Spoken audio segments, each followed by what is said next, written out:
Une fois de plus, nous sommes au rendez-vous du silence de la nuit pour vous permettre de bénéficier de cette émission qui dépasse l'entendement de plusieurs personnes qui se posent maintes et une questions. Vous êtes à votre émission, les morts reviennent à la vie.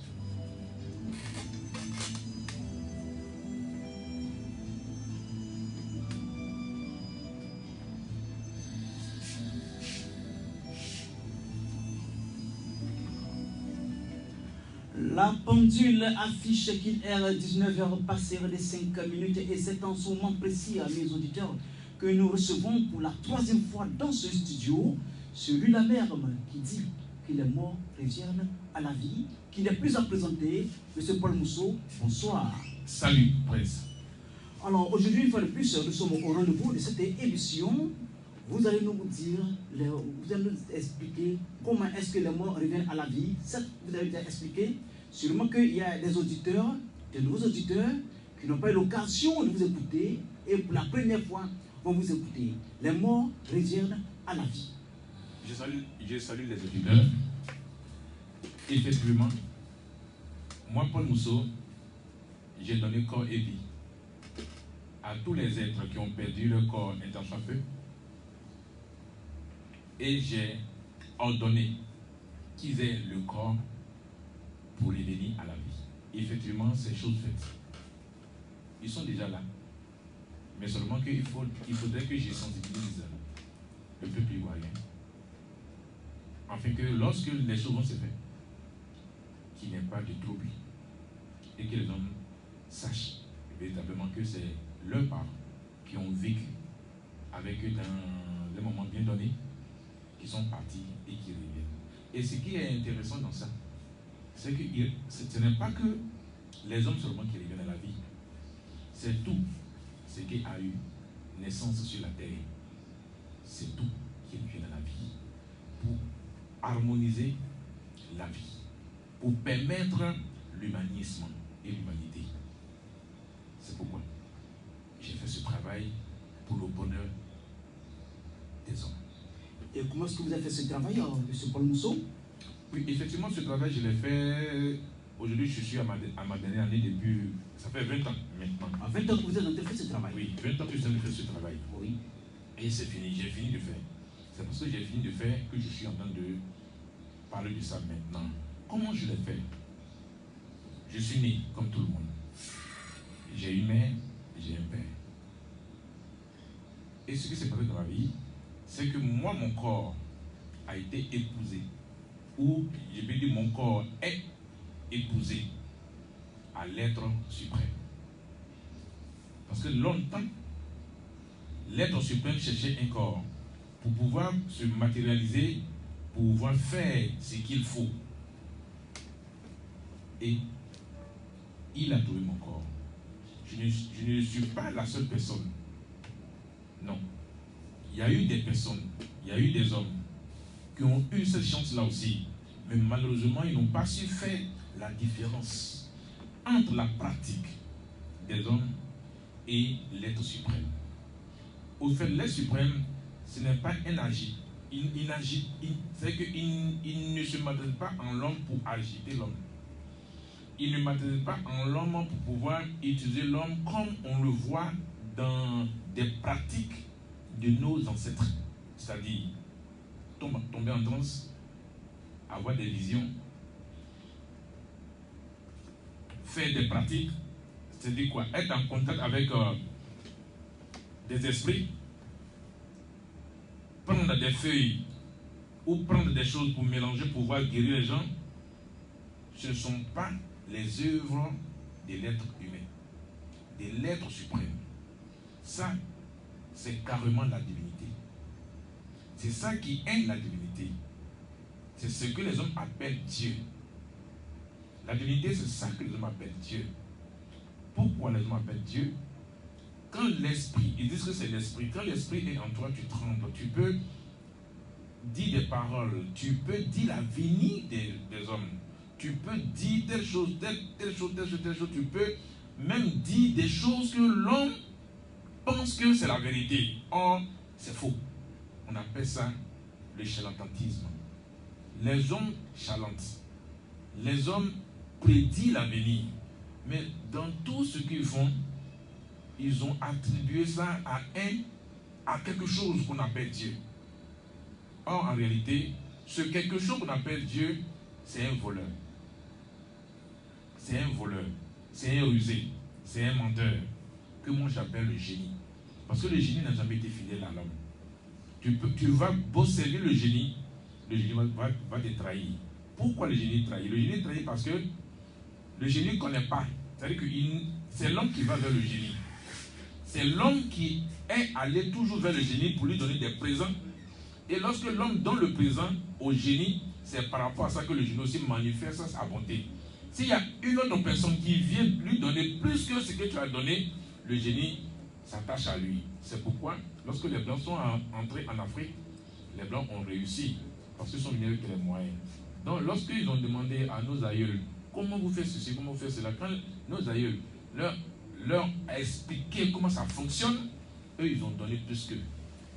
Et ils ont dit à nos aïeuls, non, ça, c'est pas bon, que Dieu, il est en haut. Vous voyez, donc, voici comment les génies peuvent trahir les hommes. C'est ça que moi, j'appelle la divinité. Communément, on dit Mami Wata. C'est elle réellement qui est Dieu.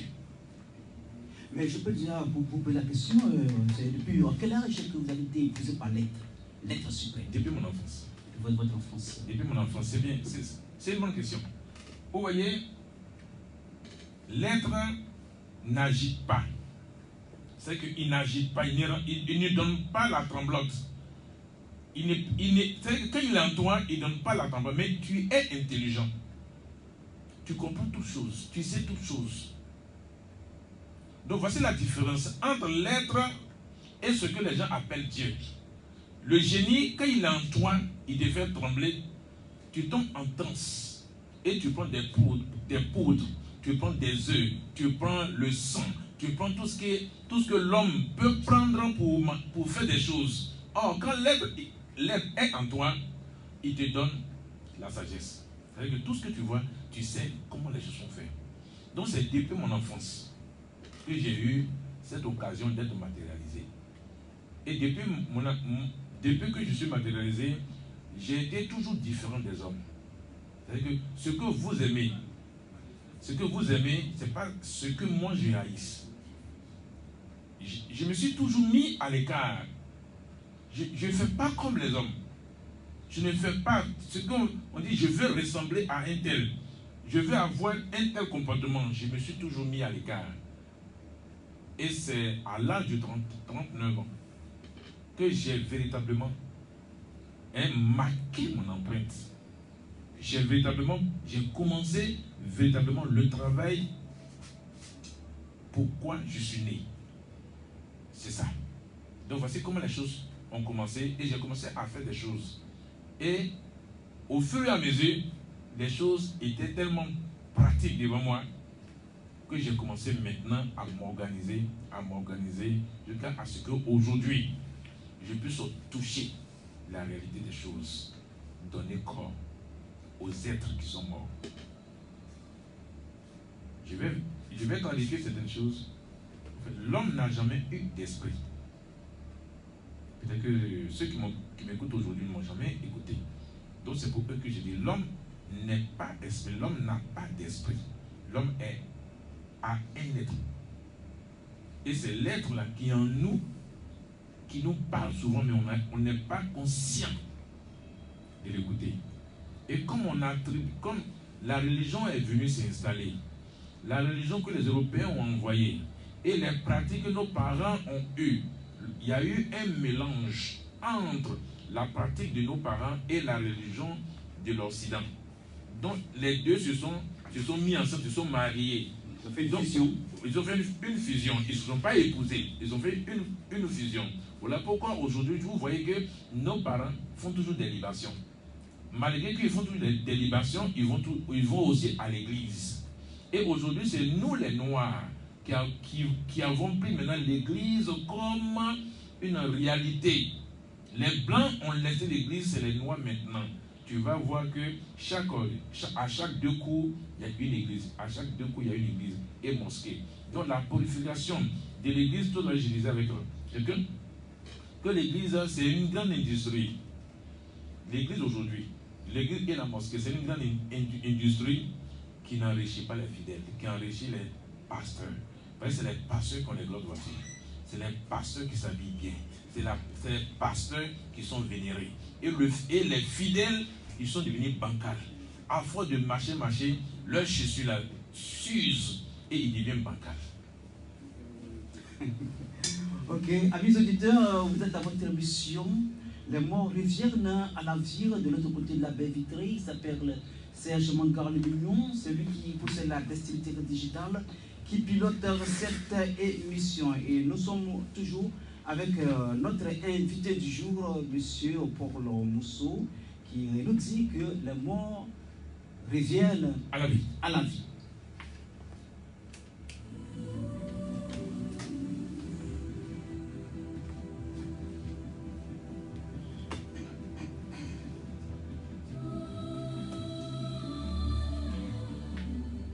À l'instant, dans vos différentes interventions, vous avez dit que Dieu, c'était charlatan, c'est ça, non? Oui. C'était charlatan. Au fait, quand les hommes de Dieu sont des charlatans. Sont des charlatans. Voilà. Et puis, ils font trembler certains fidèles. Oui. Ils tombent en transe. Ils tombent en transe. Effectivement, c'est ça. Vous voyez, comme ce matin je disais au cours de mon enseignement, je dis que vous voyez que tous les dimanches, démons se manifestent toujours, Satan se manifeste toujours dans le corps des fidèles. Tous les dimanches. Le Saint-Esprit descend toujours tous les dimanches. Et il ne sait pas à quel moment il monte. On ne sait pas à quel moment il monte, mais tous les dimanches il descend. Tous les dimanches, Satan manifeste dans les églises. Satan sort. Mais on ne voit jamais Satan sortir. Mais tous les dimanches. Pourquoi vous dites que le spirituel est... Non, j'ai bien vous expliquer. Tous les dimanches, il y a manifestation de Satan à l'église. Tous les dimanches, il y a manifestation du Saint-Esprit qui descend toujours. On ne sait pas où il est, mais il descend. Saint-Esprit descend, ça descend tous les jours. Vous voyez, c'est ça que moi j'appelle la nacre. Anaquer les hommes. Ce qui n'est pas vrai, on ne fait pas. L'exemple est tellement clair. Ce qui est fait dans les coulisses, dans la cachette, avec des mises en scène, aujourd'hui, ça a été mis au grand jour. Vous voyez le pasteur sud-africain, où il allait ramasser, soi-disant, les corps, et qu'il a établi pour pouvoir les ressusciter. Ça, c'est un signe. Alpha, c'est lui? Alpha. Oui, le Sud-Africain. Oui, Alpha. Oui. Non, c'est un Congolais qui habite, qui est là-bas. Oui. Il n'est pas sud-africain. Oui. Vous voyez comment ce qui est caché. Le monsieur a fait cela pour dire aux fidèles que voici ce qu'on fait à l'église. Donc aujourd'hui, les gens ne peuvent pas comprendre ça. Eux, ils voient que non, c'est le diable qui est en lui. Ce n'est pas le diable qui est en lui. C'est la vérité. C'est comme ça que les pasteurs font des montages pour tromper les fidèles. Lui, il a mis ça au grand jour pour dire à tout le monde, faites attention. Fais attention. Que voici comment nous on fait nos montages pour dire qu'on a ressuscité les morts, on a délivré quelqu'un, on a fait des miracles. C'est ça. Que lui il a mis ça au grand jour. Donc, si je dois comprendre, c'est pour attirer l'attention des uns des autres. C'est ça. Que vraiment, il a mis ça. C'est un véritable montage que nous voyons. Voilà. C'est parce que c'est un véritable montage que les gens font à l'église. Que lui, il est venu mettre ça au grand jour pour permettre à chaque individu de faire ses analyses. Il faut que lui, comme il ne peut pas dire. Mais attendez, dans l'église, effectivement, ce grand prophète, hein, je l'ai vu, et il y avait un monsieur qui était mort, je ne sais pas s'il était vraiment mort, c'est son caméraman. Qui était dans un cercueil, et puis bon, il a ressuscité. C'est son caméraman. Il a ressuscité. C'est son caméraman. Donc, si je dois comprendre, c'est un véritable montage. C'est un véritable montage pour attirer l'attention des fidèles. Pour dire que voici comment nous manifestons les choses dans les églises. Mais malheureusement, personne n'a compris ce que le monsieur voulait leur dire. Mais les gens pensent que c'est la vérité. Mais il faut être bête pour penser que c'est la vérité. Le monsieur est en train de dévoiler ce qui se fait dans l'ombre. Il a envoyé ça au grand jour. Le jeune qui est sorti, qui a ouvert sa bouche, oui, c'est son caméraman. Il y a un blanc qui était arrêté derrière. C'est ce blanc-là qui a mis tout pour dire que voici ce que les hommes font à l'église. Tous les pasteurs, ils ont des bagues magiques. Ils ont des fétiches. Donc, si j'ai bien compris, ils ont des pouvoirs. Hein. Ils ont des pouvoirs mystiques. Ouais. Pour faire tomber les gens, ils peuvent prendre leur veste comme ça, ils peuvent prendre leur veste, lancer, les gens vont tomber. Au fait, aller au paradis, c'est tomber. Moi, je pose la question aux fidèles. Si tu veux aller au paradis, est-ce que tu as besoin de trembler? Si tu veux être délivré, est-ce que tu as besoin de trembler? Mais vous tremblez, est-ce que vous êtes vraiment délivré? Où est le miracle? Aujourd'hui, là, que les Africains puissent faire une seule analyse. C'est moi, je leur donne de faire. À l'église, c'est à cause du mariage pour aller au ciel. On prêche le mariage, on prêche la prospérité. On prêche tout ce que les hommes veulent mettre. Mais allez, on prêche même la mort à l'église. Parce qu'on dit heureux, les pauvres, comme vous serez appelés fils de Dieu. Tout à l'heure, quand le technicien va être prêt, on va faire passer le message, le discours du roi Léopold II. Comment les missionnaires sont venus en Afrique, les instructions qu'il a données. Parce que c'est malheureux. Donc c'est une invention de Léopold II. Ce n'est pas une invention, c'est une réalité, Léopold II. Il veut avoir de l'argent, il veut s'enrichir. Donc il a envoyé les pasteurs et les prêtres. Mais c'est ce que j'appelle l'invention là. Oui, il a inventé la religion. La religion a été inventée. La religion chrétienne a été inventée. Oui. C'est une invention pour permettre aux Européens de s'enrichir. Parce que l'Afrique est riche. Si nous les Africains, nous prenons l'or dans nos calebasses ou bien dans nos, je ne sais pas quoi, et nous égorgeons les poulets pour mettre sur l'or. Mais le blanc a vu comment il doit faire pour prendre là. Quand le blanc est venu, le blanc a vu que les Africains égorgent des poulets, ils égorgent des animaux pour verser sur l'or, sur le diamant, sur tout ce qu'ils ont. Mais le blanc a vu comment il faut faire pour qu'ils puissent venir prendre l'or. C'est ça, il a envoyé la Bible. Pour dire que ce que vous faites là, c'est démoniaque. Ce que vous faites là, c'est la sorcellerie. Dieu en haut. Dieu, il est en haut. Ils ont des statuettes en or. Ils ont des statuettes en bronze. Ils ont des statuettes en argent qu'ils adorent. Quand le blanc a vu, comment faire pour prendre ces choses-là? C'est pour cela qu'il a envoyé les missionnaires. Léopold II a envoyé les missionnaires pour pouvoir récupérer tout ce que le noir a. Le noir a quelque chose d'important, mais il ne considère pas. Il ne connaît pas la valeur de l'or. Donc voilà comment le roi Léopold II a envoyé ses missionnaires blancs, prêtres et pasteurs. Il n'a pas envoyé quelqu'un d'autre. Il a envoyé les prêtres et les pasteurs blancs. Allez en Afrique. Prenez tout ce que vous voulez. S'il est prêt, on va faire passer le message pour qu'on puisse comprendre. D'accord. Avant que les techniciens nous positionnent cet élément sonore, un homme de Dieu, c'est vrai qu'il y a eu, comment dirais-je, cette démonstration de ce prophète congolais en Afrique du Sud, c'est ça? Oui. Qui a ressuscité de morts, plein de morts, n'est-ce pas? Oui.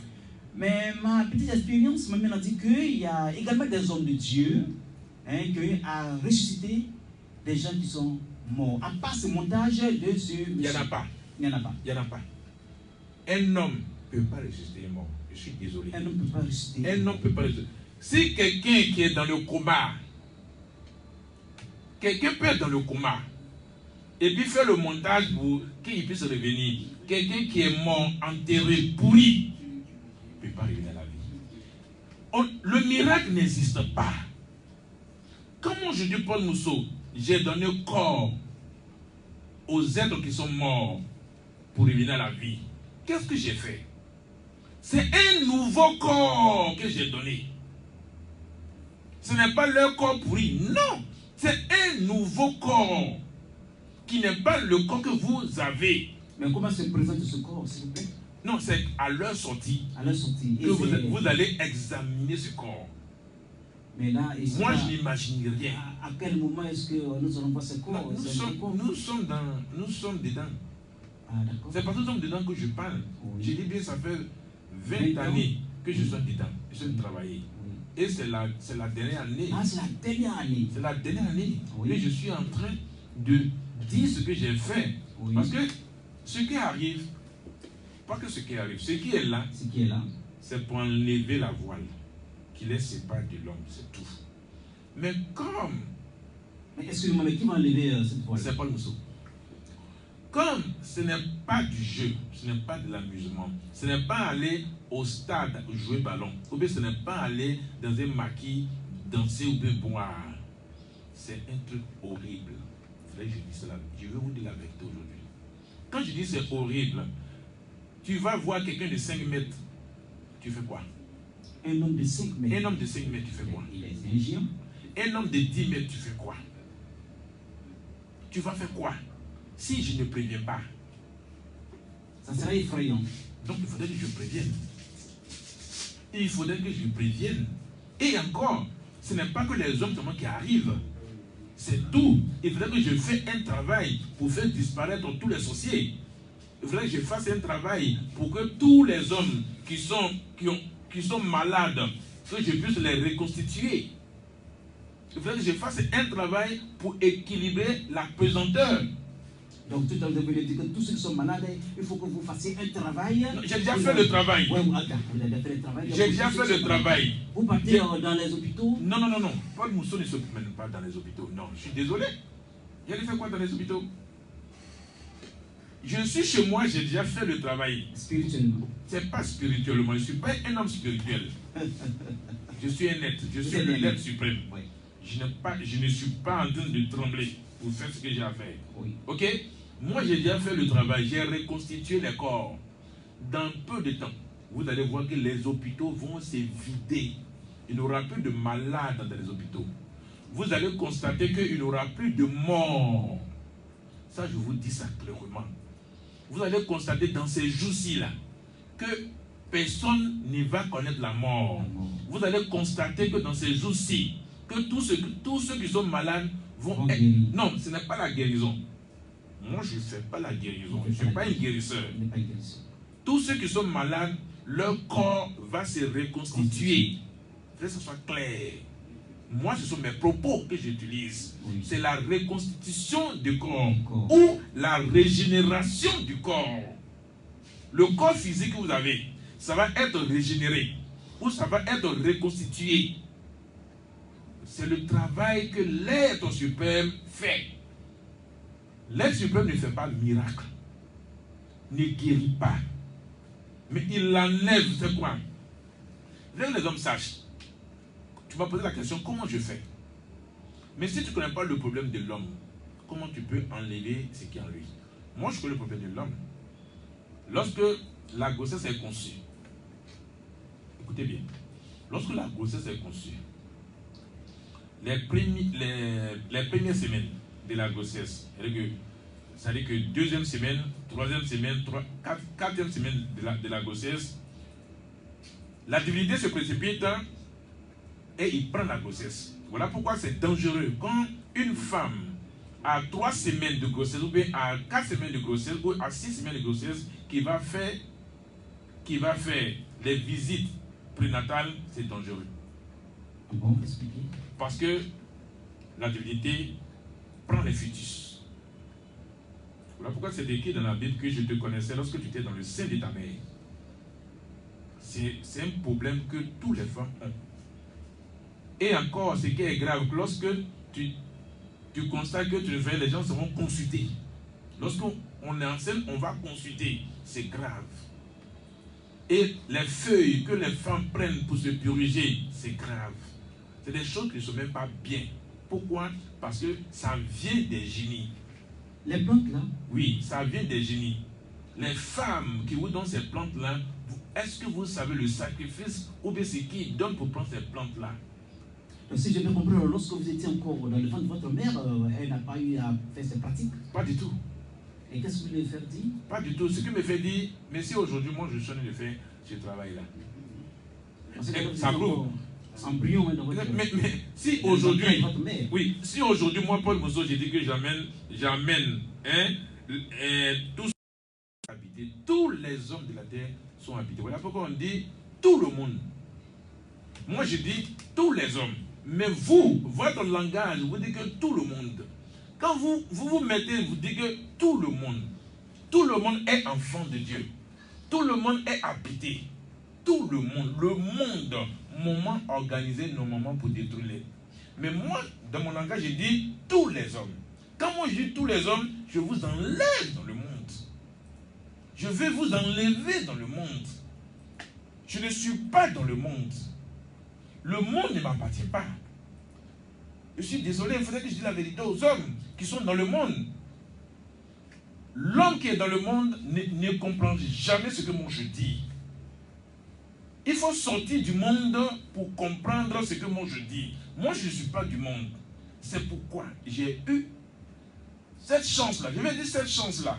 Pourquoi je dis cette chance-là? Parce que mon corps est matérialisé. Mon corps n'est pas habité. Voici deux. Il y a la matérialisation et il y a l'habitation. Il y a le mariage et il y a le pot. Le mariage, c'est deux choses qu'on colle. Et on peut détacher un jour. Or, lorsqu'on dit quelque chose à épouser, on ne peut plus détacher. Tous les hommes comprennent ça. C'est parce que moi, mon corps a été épousé, matérialisé, qu'aujourd'hui, moi, je peux parler comme ça. Si moi, mon corps n'était pas matérialisé, aujourd'hui, là, si je dis ça le lendemain, vous allez entendre que, oh, ce monsieur-là, Dieu l'a frappé. Parce que les gens appellent Dieu, moi, je tiens, je le tiens. C'est le génie, le grand génie. Voici son numéro de téléphone. C'est 01 00 00 00 00.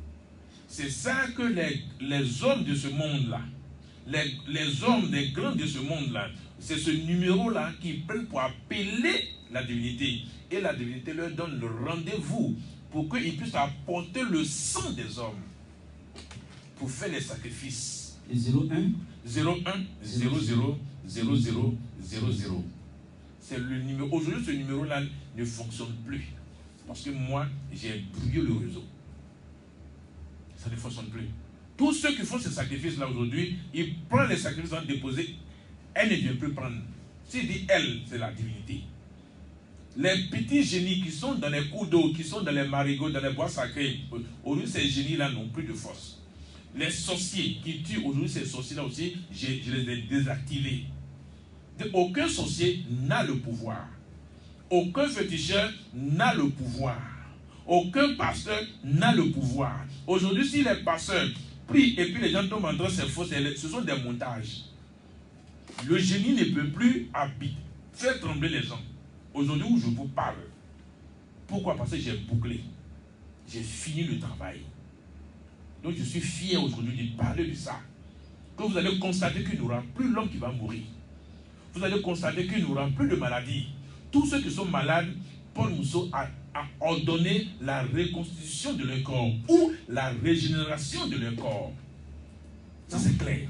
Donc vous dites que les chrétiens, les hommes ne vont plus trembler parce que vous avez tout bouclé. J'ai tout bouclé. Si quelqu'un à l'église il tremble, c'est faux. C'est un montage qu'il fait. C'est un montage.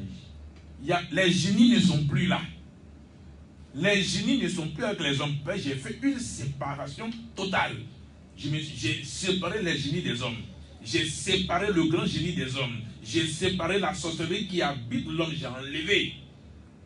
Donc il n'y a pas un sorcier qui va dire qu'il est sorcier encore. C'est faux. Il n'y a plus de sorciers. Il n'y a plus de sorciers. Il n'y a plus de sorcellerie. C'est fini. En Côte d'Ivoire, je parle de la Côte d'Ivoire. En Côte d'Ivoire, oui. C'est pas encore étendu. Non. C'est en Côte d'Ivoire d'abord.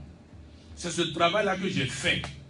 Et je suis en train d'équilibrer la pesanteur pour permettre une détonation, pour faire disparaître physiquement tous les génies et tous les pasteurs, tous les féticheurs, tous ceux qui ont pratiqué la sorcellerie, tous ceux qui ont fait du mal, tous ceux qui boivent le sang des hommes, je vais les faire disparaître de la Côte d'Ivoire. Ça, c'est ça que je suis en train de préparer aujourd'hui là. Je suis en train de mettre la pesanteur en place pour permettre leur disparition, pour que les hommes soient totalement libres. Bon, M. Paul Mousseau, nous allons continuer. Tout à l'heure, nous allons bénéficier d'un élément sonore. Mais bien avant cet élément sonore, est-ce que vous faites des conférences Oui. Ici à Abidjan? Oui, je fais des conférences. Je fais des conférences chez moi. Non, j'ai fait déjà une conférence de presse où je me suis présenté aux hommes pour dire que c'est moi l'être suprême. Mais malheureusement, la presse qui était venue, ils n'ont pas écrit ce que moi j'ai dit. Ils n'ont pas redit fidèlement. Voilà, ils ont dit ce que eux ils voulaient, ils ont pensé, ce que eux ils pensent, parce que c'est trop prétentieux qu'un homme puisse dire c'est lui l'être suprême. L'être suprême.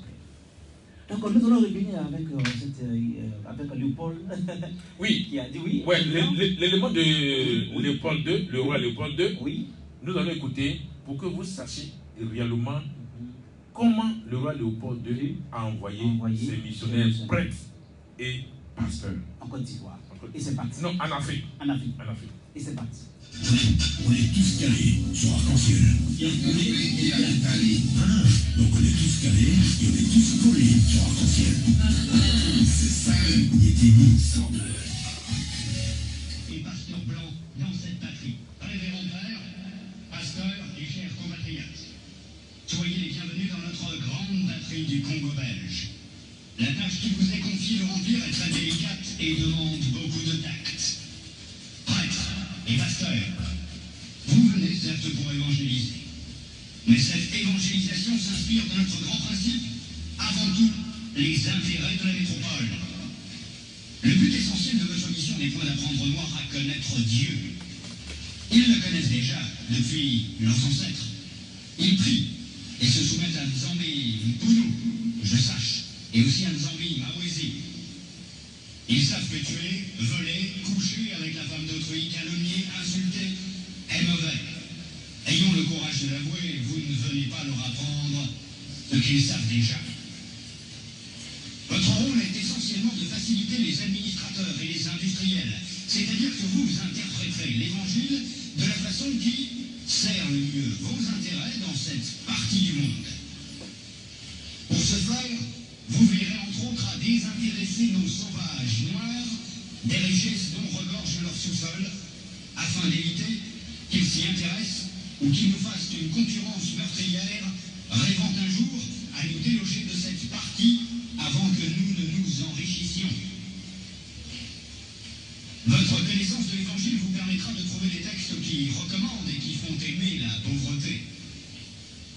Par exemple, heureux les pauvres, car le royaume des cieux leur appartient. Il est plus difficile pour un riche d'entrer au ciel qu'à un chameau de passer par le trou d'une aiguille, etc. Vous ferez donc tout pour que les nègres aient peur de s'enrichir pour mieux mériter le ciel. Les soutenir petit à petit pour qu'ils ne se révoltent jamais un jour. Les industriels et les administratifs seront obligés de se conformer à ce que je vous recommanderai. À vous, prêtres et pasteurs blancs, de temps en temps, pour vous faire craindre, de peur de courir à la violence, injurier, battre. Il ne faudra pas que les nègres ripostent ou se nourrissent de vengeance. Pour cela, vous leur enseignerez par tous les moyens et vous insisterez pour qu'ils suivent l'exemple de tous les saints qui ont tendu les joues, qui ont pardonné les offenses, qui ont reçu les crachats et les insultes sans tressaillir. Il faudra les décourager et les détacher de tout ce qui pourrait leur donner le courage de nous affronter.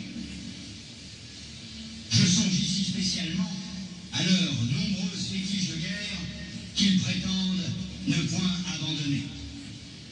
Votre action doit porter essentiellement sur les jeunes, afin qu'ils n'hésitent point de nous saluer.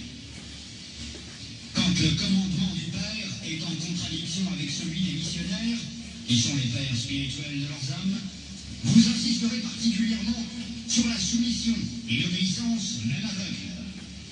Cette vertu se pratique mieux quand il y a absence de critique, apprendre aux élèves à croire et non à raisonner. Ce sont là, chers prêtres, pasteurs et compatriotes, quelques-uns des principes que vous appliquerez sans faille.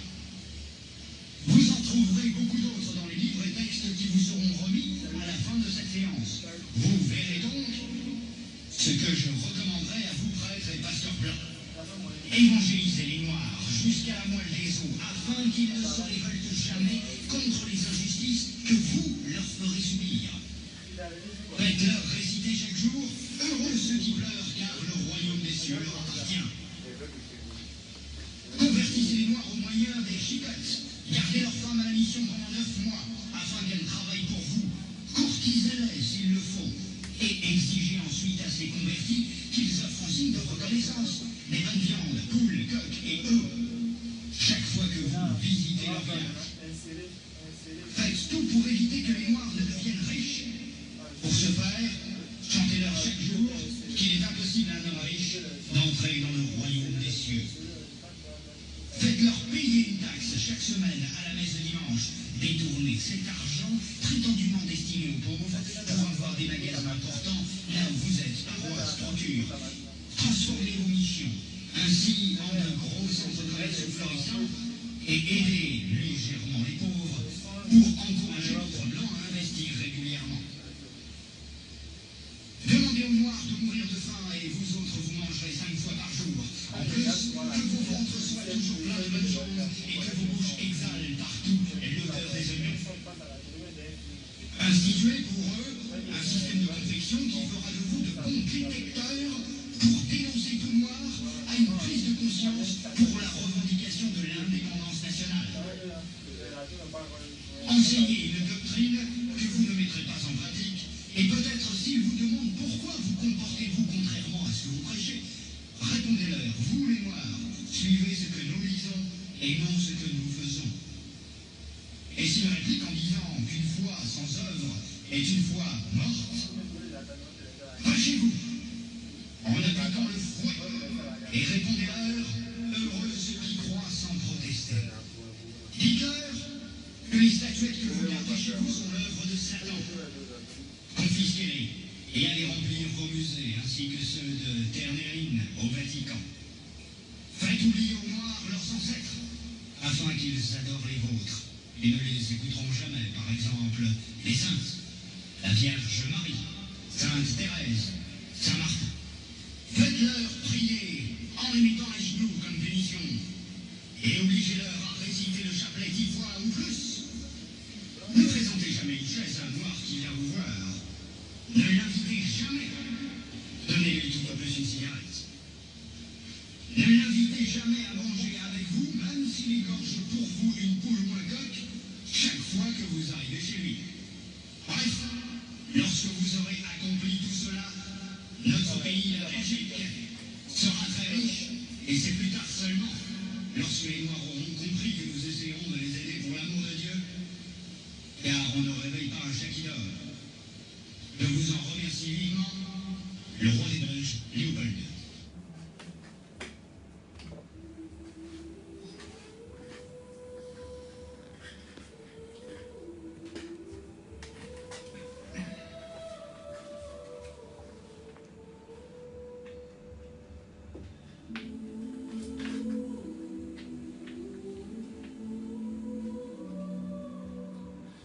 Amis auditeurs, amis auditrices, vous suivez votre émission Le mort revient à la vie.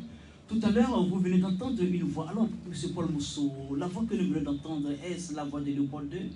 C'est le roi Léopold II. Le roi Léopold II. Qui donnait des instructions aux prêtres blancs, et aux pasteurs blancs, pour aller ramasser toutes les richesses des Noirs en utilisant la Bible. Donnez-leur la Bible, ramassez tout ce que eux ils ont. Tout ce que eux ils ont, leur fétiche là, disent que c'est satanique. Donc donnez-leur la Bible pour que eux ils puissent oublier leurs ancêtres et qu'ils puissent vous adorer. Ce que vous leur avez envoyé, la Vierge Marie, tous les saints, c'est malheureux. C'est malheureux. Tu vois pourquoi il dit que nos génies ne sont pas fidèles. Les génies n'ont pas pu défendre nos ancêtres. Ces génies se sont laissés embarquer par les Blancs pour aller chez les Blancs. Et le Blanc est venu nous donner la Bible. Balise inventée pour bloquer la lumière des lettres. Bible. C'est vous-même qui définissez ça comme ça ou bien c'est comme ça. C'est une définition personnelle ou bien. Mais regardez les œuvres de la Bible. vous allez comprendre que ce que je dis est vrai. Balise inventée pour bloquer la lumière de l'être. Mais regardez les œuvres des chrétiens, ils sont aveuglés. Ils ne voyaient rien. Ils ne comprennent rien. Si ce n'est pas Jésus ou rien, tu es vaincu au nom de Jésus. Regardez. Tu es vaincu au nom de Jésus. C'est ça que je disais ce matin. Jésus lui-même a fait tuer des hommes. Quand Jésus était né, d'après eux, il dit que quand Jésus était né, les rois mages sont venus adorer Jésus. Oui. Et les rois mages se sont détournés du roi Hérode pour aller. Et quand le roi Hérode a su que les rois mages sont partis, qu'est-ce qu'il a fait? Pour pouvoir tuer Jésus, il l'a tué de 0 à 5 ans. Une génération. Au nom de Jésus, ils ont tué tout ce peuple-là. Mais est-ce que c'est Jésus qui a tué? Mais c'est Jésus qui a tué. C'est à cause de lui qu'ils ont tué. Si ce n'est pas à cause de lui, est-ce que ces enfants allaient mourir? Donc, pour servir Dieu, il faut avoir le sang dans la main. Moïse aussi a tué un Égyptien pour que Dieu puisse lui donner le serpent dans la main. Revenons un peu sur le cas de Jésus. Parce que là, je ne comprends pas. Vous dites que Jésus avait tué. Jésus a tué. Jésus il était venu au monde. Et les rois mages sont venus lui faire des offrandes. Des offrandes. Voilà. Et à leur retour, oui, au lieu d'aller rencontre à Hérode, oui, ils ont détourné pour fuir. Donc Hérode, étant fâché, a dit que les gens prennent 0 à 5 ans. Mais c'est parce qu'il connaissait l'intention du roi Hérode. Et une fois qu'il retournait... Mais s'il retournait, Hérode allait venir prendre Jésus seul pour le tuer, et puis c'est fini. Et puis tout le reste allait se sauver. Mais comme à cause d'un seul individu, regarde le nombre des enfants qui ont été tués. Oui, je sais que le nombre est vraiment grandissant, important, mais est-ce qu'on peut dire que oui, on peut, c'est à cause de Jésus. C'est Jésus qui a tué. C'est Jésus qui a tué. Vous comprenez bien avec moi que c'est juste à cause de Jésus que les gens sont morts. Oui, bon, c'est à cause de lui, mais est-ce que c'est lui qui a tué? C'est lui qui a tué. Si lui, il n'était pas né, si les rois mages n'étaient pas venus l'adorer, est-ce que ces enfants-là allaient mourir? Mais est-ce que c'est sa faute de naître? C'est sa faute de naître. Parce que ce n'est pas la vérité. Si réellement Jésus était vrai, si l'action de Jésus était vraie, Hérode n'allait pas tuer les enfants. Moi, je trouve que c'est la méchanceté de l'être. Non. Vous voyez, lorsque les gens organisent le mensonge les rattrape. C'est pourquoi j'ai dit que Jésus même n'a jamais existé. Jésus n'a jamais existé. Donc tous ces mensonges qui sont dans la Bible, ce n'est que du mensonge. Et qu'est-ce que vous faites-il que Jésus n'a jamais existé? Jésus n'a jamais existé. Si Jésus avait existé aujourd'hui, on allait trouver les parents de Jésus en Israël. Non, soyons sérieux. Si Jésus avait existé là, on allait trouver ses parents en Israël. Et puis encore... Mais ça fait des générations, hein? Ça fait au moins... Quelle génération? 2019, hein? Des générations là. Deux générations là. On dit des générations. Mais Jésus là, si réellement Jésus avait vécu là, l'homme n'allait pas souffrir. Israël allait adorer Jésus. Les Israéliens même n'adorent pas Jésus. C'est nous les Africains qui adorons Jésus. Même les Chinois n'adorent pas Jésus. Ok, nous allons revenir dans ce studio. Il va monter un petit peu la musique. Oui, allô? Oui. Oui, je suis à l'antenne, s'il te plaît. C'est pour ça que j'ai coupé là. Je suis à l'antenne.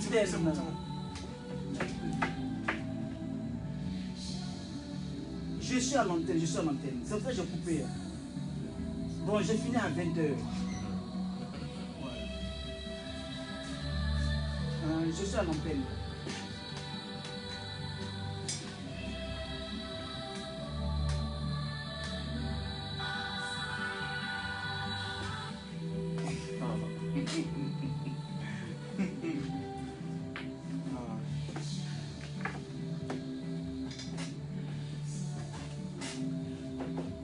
Donc vous comprenez, comme c'est un montage, ça les rattrape. Si Jésus avait existé, les gens n'allaient pas écrire ces bêtises-là. Si Jésus allait exister, vraiment que Jésus avait existé, que Dieu existe, la Bible n'a pas sa raison d'être. Si Dieu réellement existe, la Bible n'a pas sa raison d'être. Si Dieu réellement existe, le Coran n'a pas sa raison d'être. Paul Moussoumon, je suis l'être suprême. Je n'ai pas besoin d'écrire. Mais les Écritures nous permettent de nous rappeler ce qui est passé. Tu as vu pourquoi tu te rappelles? Tu as vu ça où? Et puis tu vas te rappeler. On se rappelle ce qu'on a vu. Mais toi, tu as vu où pour se rappeler? Vous avez vu Sambouri Touré? Sambouri Touré, il a ses parents. On connaît ses parents. Sambouri Touré, on connaît ses parents. On peut se rappeler de lui parce que ses parents sont encore vivants. Oui, mais je dis, pour Jésus, ce sont des générations. Parce Oui, que Jésus, mais... il est âgé de 2019 ans. 2019 ans. 2000, c'est son âge. C'est un fantôme. Ans. C'est un fantôme, Jésus. Toute personne, tout ce qui est mentionné dans la Bible, ce sont des fantômes. C'est l'imagination. Dieu même n'existe pas. Est-ce que vous avez Donc du coup, Dieu même n'a jamais existé. Donc du coup, tout ce qui est dans la Bible, c'est faux. Je voudrais savoir, est-ce que vous avez eu déjà des échanges de paroles avec certains hommes de Dieu, avec des imams? Je ne peux pas parler avec un menteur. Tu me parles de quoi? Je vais me mettre devant un pasteur, devant un imam. Je vais dire quoi à lui? Hein? Est-ce qu'un bœuf peut parler à un chien? Est-ce qu'un bœuf peut parler à un chien? Arrêtons ça. Ou bien est-ce qu'un bœuf peut parler à un mouton? Les gens qui sont moutons, moi, Paul nous a dit, ils vont me dire quoi? Ils ont quoi? Toi, tu lis ce qui est écrit. Mais moi, je parle de moi. C'est la différence. Moi, je parle de moi-même.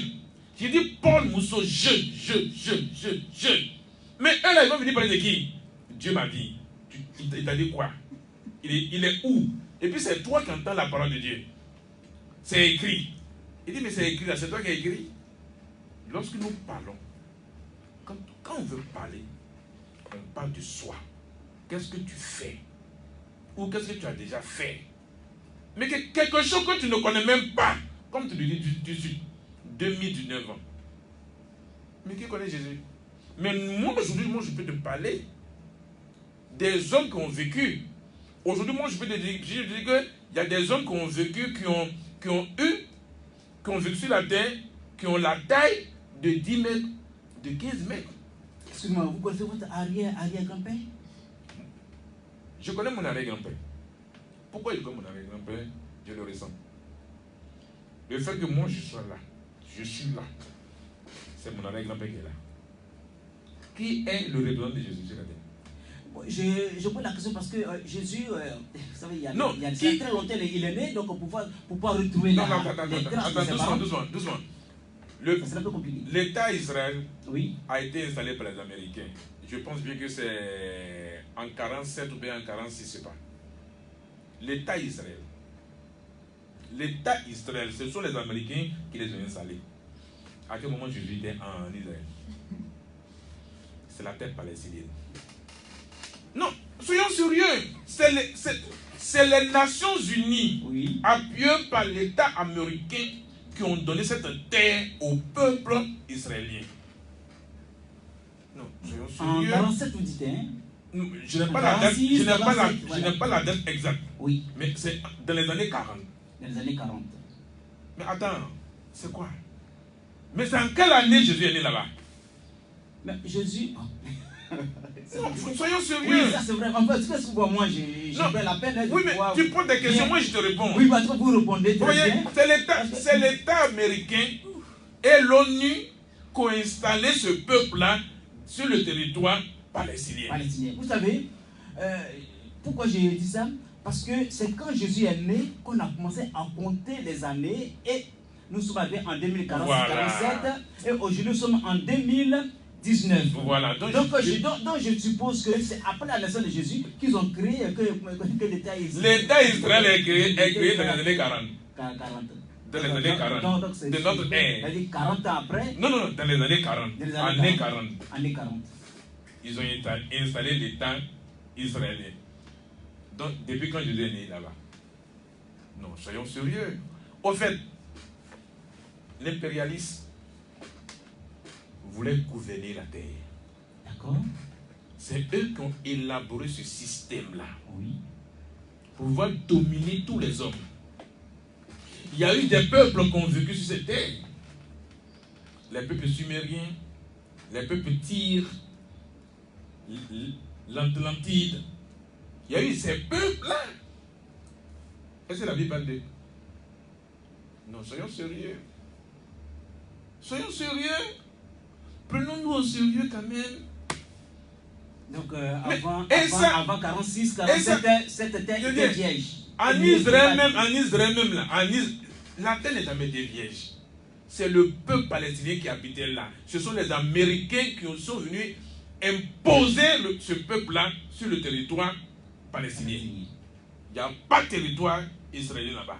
Arrêtons de mentir aux gens. Ok? La vérité est que il y a des hommes qui ont vécu sur cette terre, qui ont marqué leur temps. Leur époque a passé. Et l'époque de Constantin Ier, c'est là où tout a commencé. Ce sont les hiéroglyphes en Égypte que les gens ont interprétés. Il y avait le roi Ounas.